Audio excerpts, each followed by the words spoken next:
مسند احمد میں حسن درجے کی روایت ہے، نبی کریم صلی اللہ علیہ وسلم نے فرمایا، جس نے اس نماز کی حفاظت نہیں کی، یہ اس کے حق میں نہ نور ہوگی نہ دلیل، اور ایسا شخص قارون، فرعون، حامان اور ابی بن خلف کے ساتھ ہوگا۔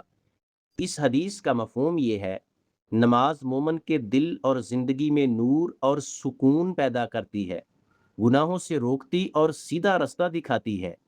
عبادت میں قیامت کے دن سب سے پہلا سوال نماز کا ہوگا۔ جس کی نماز مکمل، اس کے باقی معاملات آسان ہوں گے، اور جس کی نماز کمپلیٹ نہ ہوئی، یا بالکل نماز پڑھی ہی نہیں، یا کبھی پڑھی کبھی نہ پڑھی، ایسے شخص کے لیے نماز قیامت کے دن نہ دلیل ہوگی، نہ نور ہوگی، نہ سفارش کرے گی۔ بے نماز شخص قارون، فرعون، حامان اور ابی بن خلف کے ساتھ کیوں ہوگا؟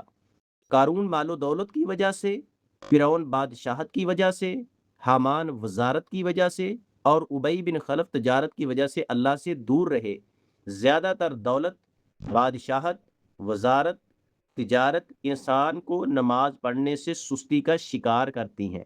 یہ سارے کام جائز حد تک کرے تو جائز، لیکن نماز کو نہ چھوڑے۔